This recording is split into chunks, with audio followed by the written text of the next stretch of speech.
Ang Banghelyo na gisgot bahin sa pagdumili sa mga tao pagdawat sa atong Ginoo. Because of biases, prejudices nila sa atong Ginoo. Nya gikumpara ni atong unang panahon sa Old Testament nga ang Ginoo nagpadala og mga propeta nakapaukay sa mga tao kay sulti sa mga propeta nga ang mga Israelita ang katawhan sa Dios may rebelde sila sa Ginoo. Wa na sila motuman sa mga gisugo sa Ginoo kanila. Bisan dunay kastigo ang Ginoo apan wala sa mundang pahinumdom kanila pagbalik ngadto kaniya. Og mahitabo usab kana kanato nga kita makabantay ta, makafeel ta sa atong inadequacies. Sahay nga tao raman ko, kasama ko, sagdi na lang ko. Usahay mo, ingon ta na, ma-discourage ta. Apan si San Pablo ni ingon nga, ang tabang sa Ginoo kanato, anaa gina siya kanunay. Bisan og mahagbong ka, basta ang sa Ginoo, balik to ka kaniya. Kay mao man ang kalipay sa Ginoo. Kalipay na sa Ginoo nga kasaan nimo balik kaniya to establish a relationship kanimo og sa Ginoo. Dili ingon nga laxity nga ang grasya sa Ginoo wa bay katapusan jud.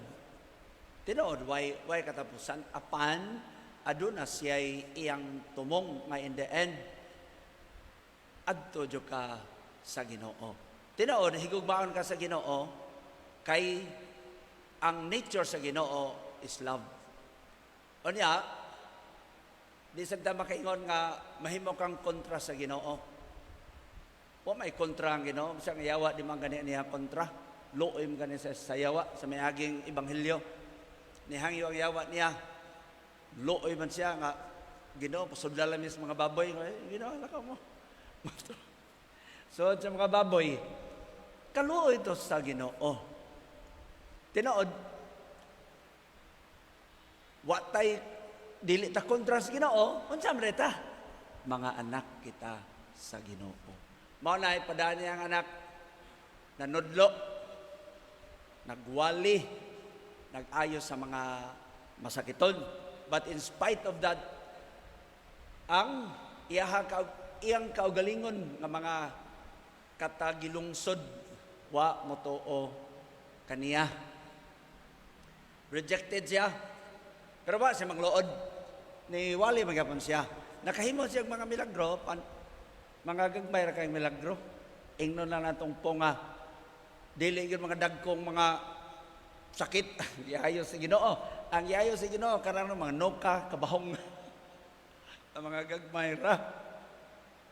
Kay ba man sila tuo kaniya. Mao na nga ang atong Ginoo tinuod nga nilakaw siya apan wa siya mo ingon nga undang na siya nga makaingon lang ta sa Ginoo nga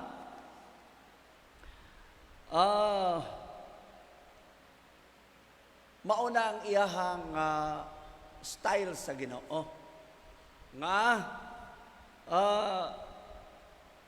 naa siya, rejected siya, he passed through them. Niagi siya sa taliwala nila. Padayon siya ba? To become an adult. Pero ingon man ang Ginoo nga we should become like children. Ha? Ingon ang Ginoo eh. Pero adult na ta to become like children. Dili ba? Children like an adult. Ang ato lang, we get the qualities of children. Kana mga pagka-simple ba? Pagka-humble. Pagka-fresh. Honest ang mga bata. Mutugan maging ang mga bata. Maayon, asikuan. Nag-ingon rin ba sa mama nga ba siya nga rida? Wala mga bata. Ha? We become, we adult, become like children. Not like children, like children become an adult.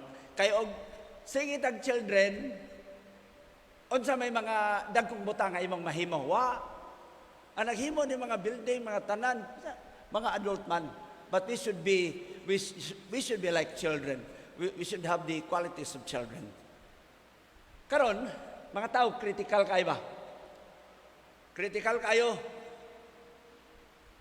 Uso kayo manaway. Ngano ba na siya?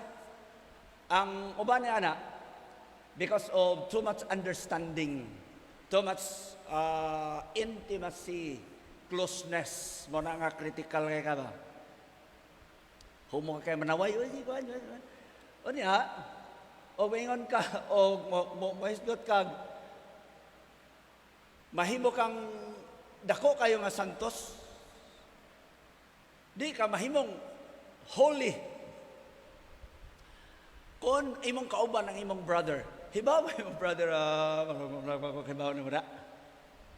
Gawas, o ikaw, kanang taas nyo kayong imong sukod nimo sa imong pagkamaayo. Kanang wakay defekto. Mao na, you become a great saint.